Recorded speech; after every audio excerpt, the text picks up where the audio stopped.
guys आज चाहिँ हामी अनि 4 जना 2 परिवार मोमो बनाउन आँटेको हैन किनभने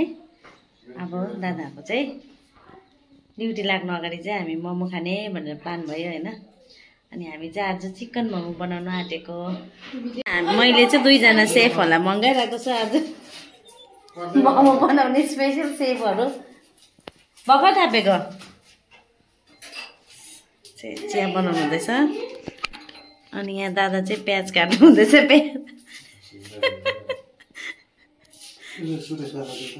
दादा चिया मैले भन्दा राम्रो बनाएनौ म पो दामी बनाउँथे त तिमी त्यही खान्छ है खान्न अलिकति राम्रो भयो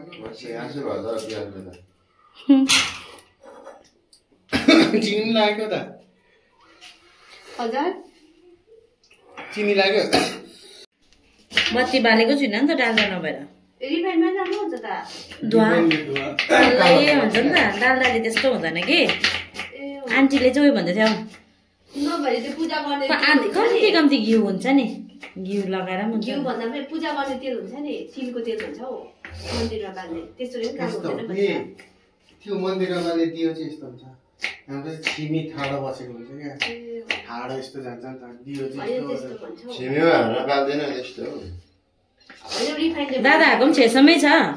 छेसमै त छ ए हो मेरो चिया कुन चाहिँ यो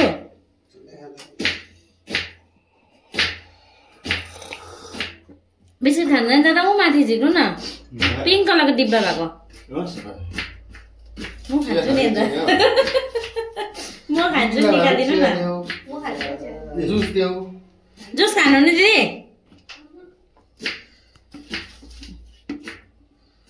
सुरेदाले माया चाहिँ गर्दैन नि है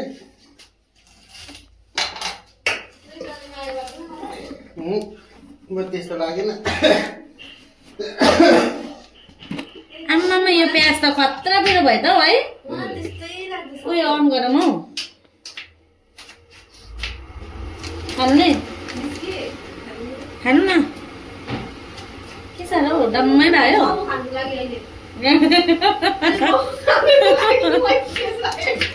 स्पेस राख्न अब तर यो प्याज मजाले काटिने नि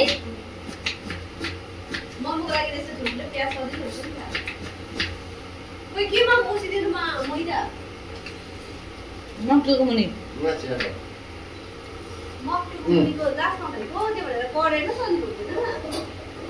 आउँदैन नि त आउँछ डल्लै आधी राखिदिनु आउँछ होला त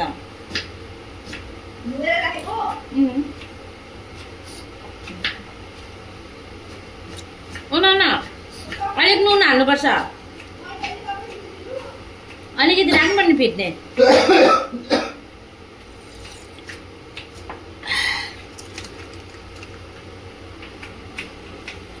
यहाँ चाहिँ नानाले मैदा मुस्नु हुँदैछ त्यो अब भोलितिर के उता कम्पनी गएर 2 लिटर दियो भने त यसमा चिसो पानीमा बाल्टी सफा गरेर हाल्दिन बाल्टी सबै छ त अन्त कोल्ड ड्रिङ्कलाई हाल्दैन भर्खर पानी थापेको चिसो छ त्यो भर्खर पानी थापेको हैन उयो पानी चिसो छ कि बोतलको खनाएर चेन्ज गर्दै पानी कस्तो बोतलको खनाएर हैन के सानो भयो कराईमा सानो हुन्छ हामीले सबै मोमोको रेडी गरेर अलिक टाइम छ भनेर यसो बाहिर घुम्न आइरहेको छौ पार्क बाहिर निस्किरहेको छौ हो यहाँ मेरो साथी आउँदैछ साथी र साथीको नानी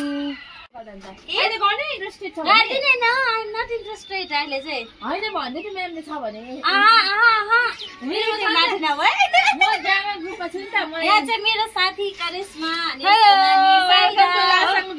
अहिले चाहिँ हामी इभिनिङमा नानीहरू घुमाउँदै यसो पार्कतिर आइरहेको छौँ होइन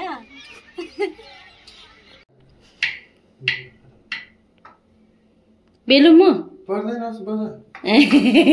रिसा गरेको हेरौँ किन रिसाउनु यति काम त के भएन तर पनि हामी कहाँ गफमा भुलिरहेको यस्तो हुन्छ थाहा छैन अन्त टाइम डल्लै छ भनेर नि के को टाइम डल्लै छ 8 बज्न आइसक्यो खै म बेल्छु छोरा न बेल्छु अनि दादालाई पर्फेक्ट आउँदो रहेछ बनाउनु आफूलाई त आउँदैन बनाउनु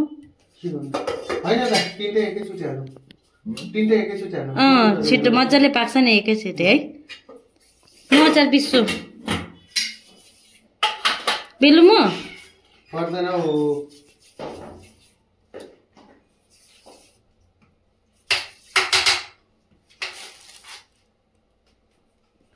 अघि भन्दै थियो नि नानाले त दुईजनाले बनाउँदै होला भनेर है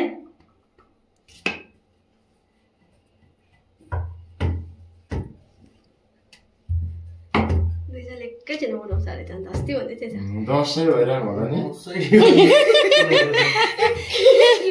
छिटो दुईजनाले बनाउँछ भन्दै थिएछ परदेशमा चाहिँ सिलौटो नौलो छैन अचार पिस्ने हो यस्तो बिजोक भइरहेको छ हामी 4 जना आज चिकन मोमो इन्जोय गर्दैछौँ हाम्रो मोमो रेडी भयो अचार ल दादा टेस्ट गरिदिनुहोस् अब तपाईँहरू फर्स्ट सेफ 2 जना लु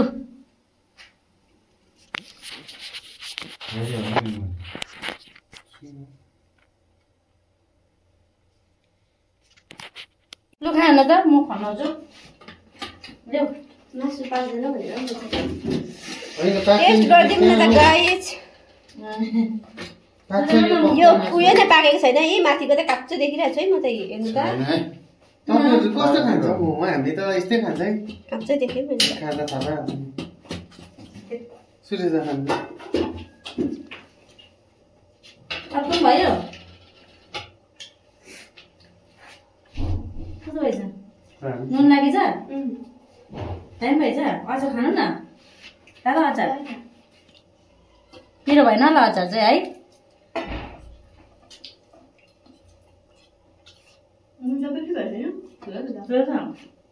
नाइन भएछ कति मेटेरियल पनि भन्नु पर्यो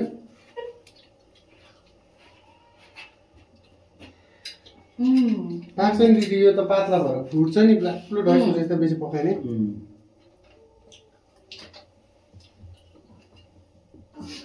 चिकन मोमो पार्टी गर्दैछु यता जुस दादालाई यहाँ छ प्लेट हो पिरो बनाएको ए ए दादाले पिरो खाने रे पुरा बेसी ए थ्याङ्क यू सक्यो होइन ब्लग भन्नुपर्छ के भने मोमो हालेको चाहिँ ए मोमो ए चिम्टाले ल्याएन हुन्छ हुन्छ ए दादा दुईजना यहीँ हाल्छ नि है हुन्छ हो साङ्गु चारवटा पर्दैन हौ यस्तो गर्नु न दुईटा म चाहिँ जुस कम्ती खान्छु हो